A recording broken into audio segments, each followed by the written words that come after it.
Well, hello again. South Africa's G20 has entered its last 100 days.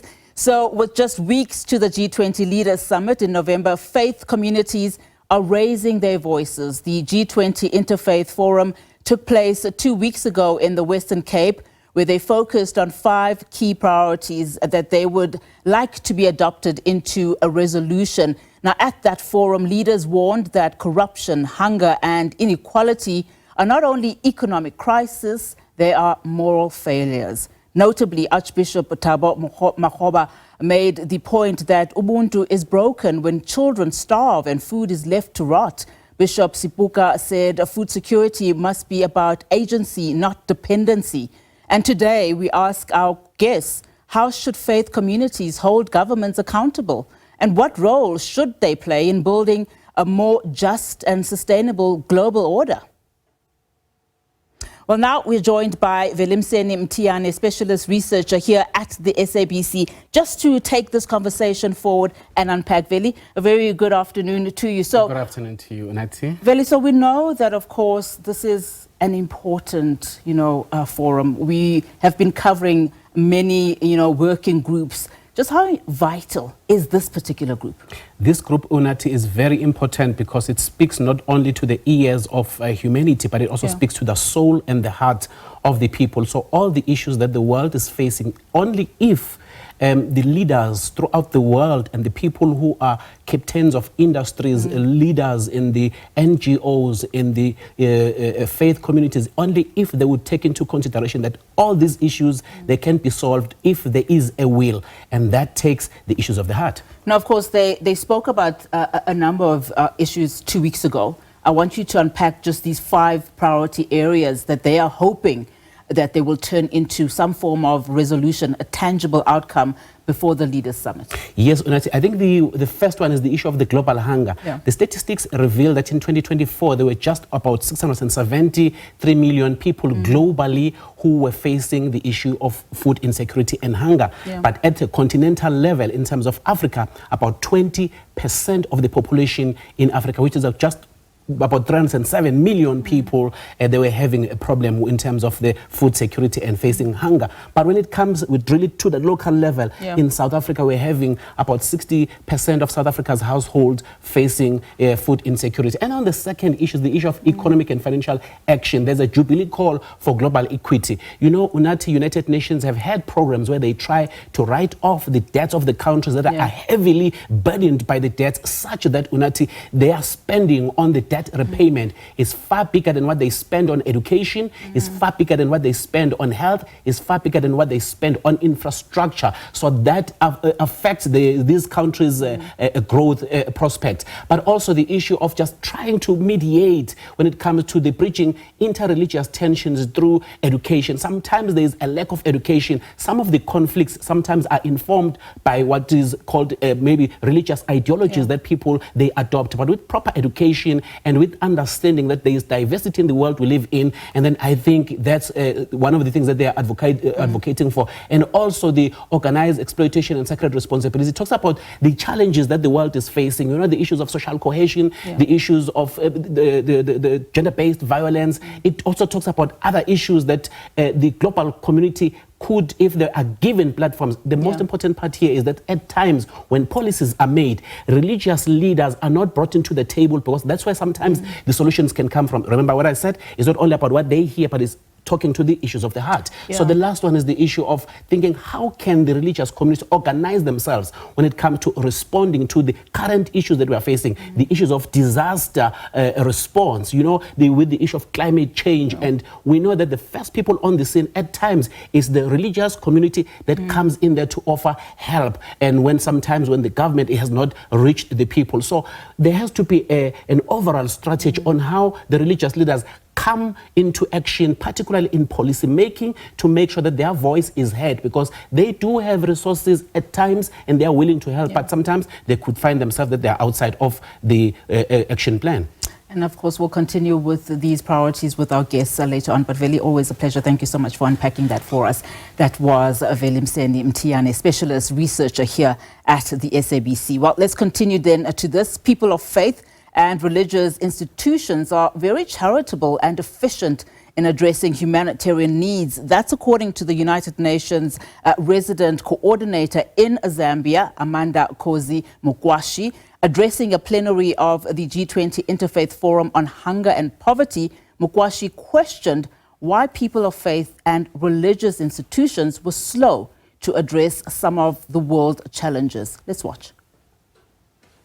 There was a study that I read about recently that says that over 50% of all global wealth is held by people of faith, in particular Christians. That if we brought in all other faiths, that percentage would go very high. We run the majority of schools in the world as people of faith, religious institutions, and quite a significant number of hospitals. It was already mentioned earlier on that we also own a lot of land. It can be argued that the politicians that we have been talking about this morning as those who make decisions are actually people of faith.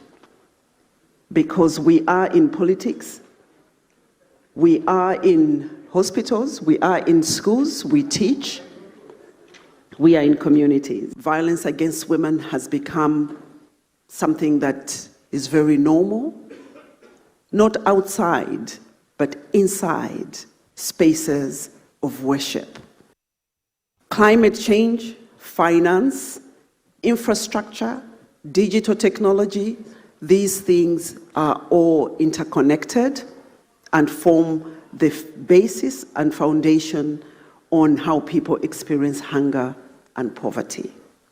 Our conversation must now ask ourselves, if we are some of the wealthiest people and institutions in the world, if we own over 50-60% of schools and run them, hospitals, we are in politics. In many countries that I have worked in, politicians always go and pay homage to people of faith because they know that the influence that our religious leaders have over who votes and who doesn't vote and how they vote is significant. Then surely we must accept that the state of the world as it is today is an indictment on us as people of faith. Well, as indicated earlier, religious leaders from around the world recently discussed plans to confront many of the world's challenges at the G20 Interfaith Forum in Cape Town. We've invited religious leaders to unpack the key focus areas under the IFG20 and ask the question, how should faith communities hold governments accountable? And what role should they play in building a more just and sustainable global order? Well, to discuss this further and the issues at hand, we're now joined by Pastor Bert Pretorius, President of South African Community of Faith-Based Fraternals and 3C Church. And a little bit later on, he's also a senior pastor, by the way. And later on, we will be joined by Dr. Matole Mochega, who is part of the local organizing committee of the G20 Interfaith Forum.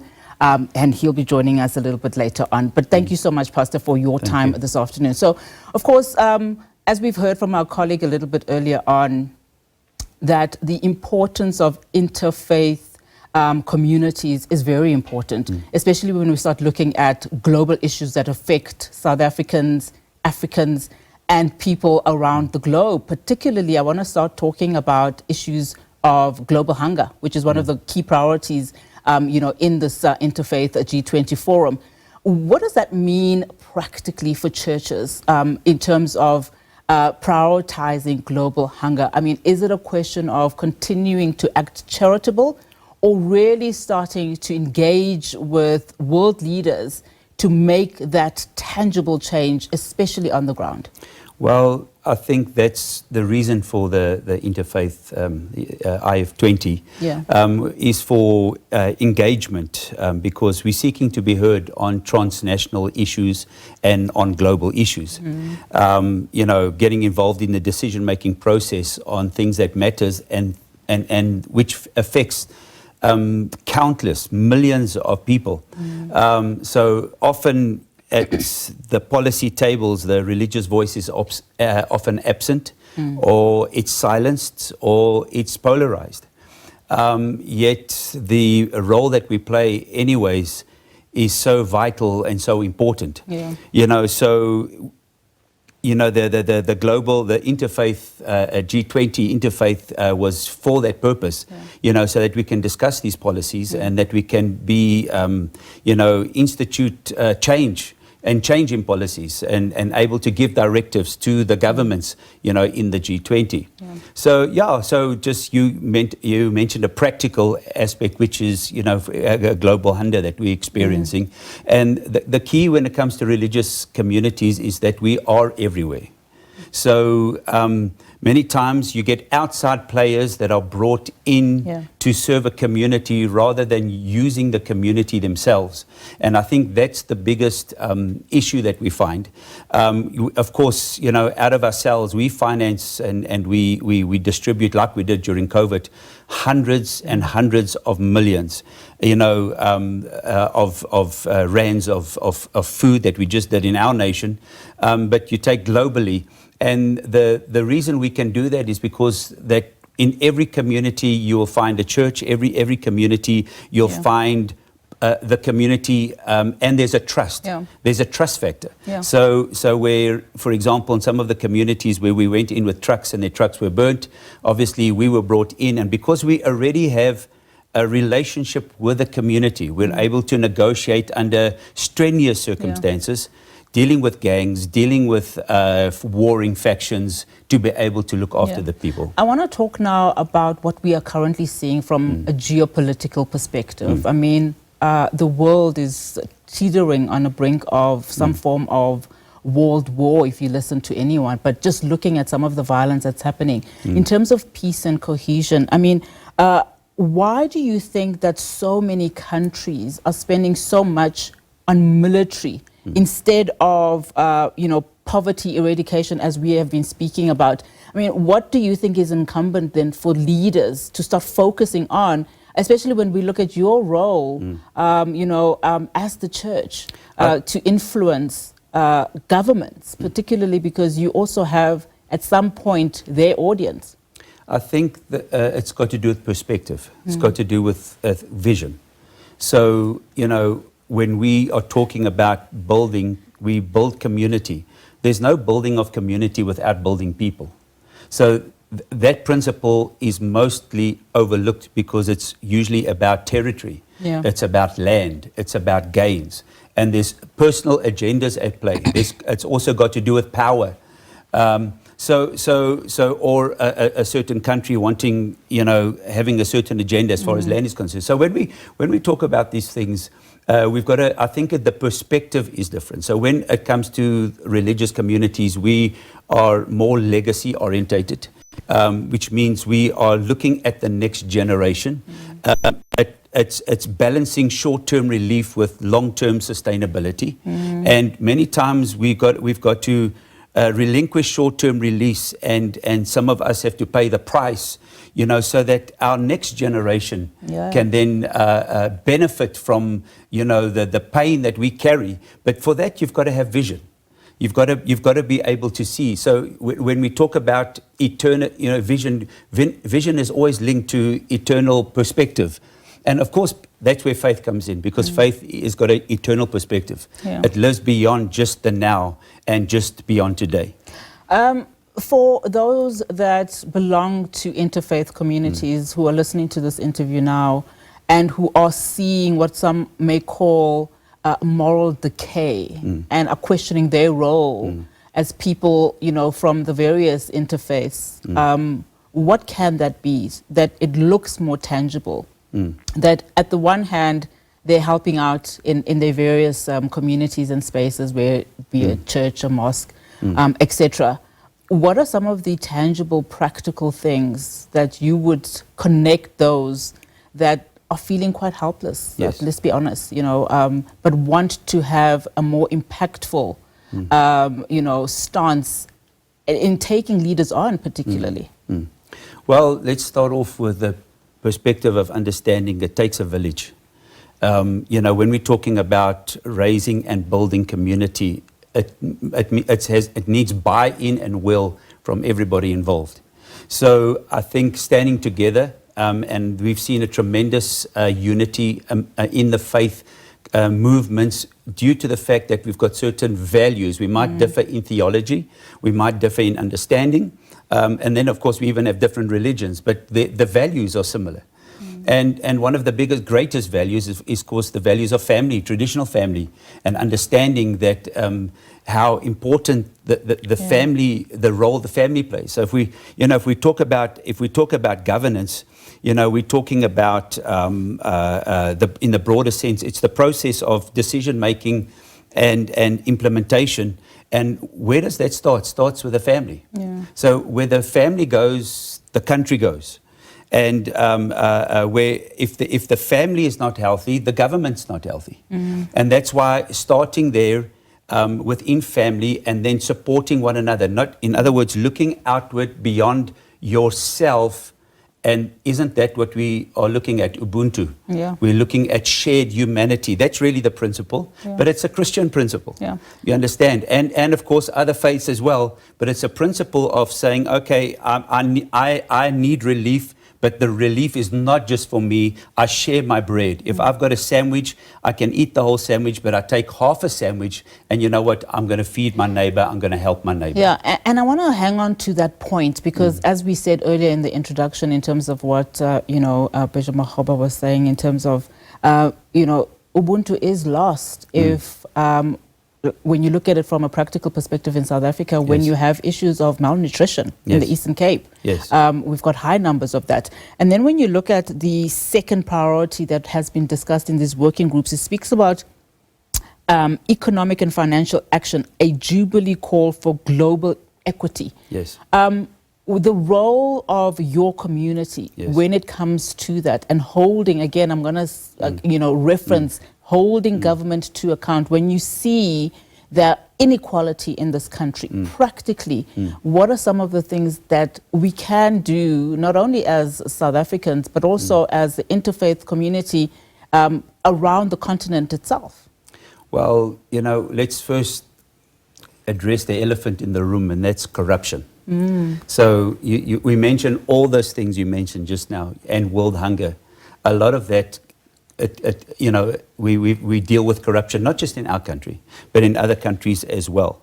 And where lawlessness is allowed to thrive unchecked and, corruption goes unpunished and justice is delayed or denied, now we create a society that can, where criminals can act with impunity. So, I mean, if you just take our nation, when we're talking about corruption, the issues, the simple accusation is that we have high-level actors that are undermining justice, not just out of incompetence, but by design. In other words, we're talking about systemic sabotage of our justice system, which means if we look at the culture, the culture is corrupt. So it is when you come into the place, the system that is corrupt, and that flows through everything we are and do. Now you're talking about debt and debt relief. You see, when you're looking for profit above community, we've got to take, and the interest rates that are charged, in micro-lending, and all of those things, it becomes an issue. Pastor, thank you so much for your time. Really do appreciate it. Well, we've got a lot of work to do. We do. That is a wrap. Thank you so much to Pastor Bert Pretorius, President of the South African Community of Faith-Based Fraternals and 3C Church, Senior Pastor, of course, as we continue just to reflect on the G20 and also countdown to the Leaders Summit that is happening in November. From us here, that is a wrap, of course. Some more news continues after this with specifically the breaking news story that we have been reflecting for you, the 2 e-hailing drivers who have been shot and assaulted allegedly by taxi operators near Pinetown, west of Durban. So we'll continue with that, and every Wednesday continuing with our G20 Focus. From us here, it's goodbye for now.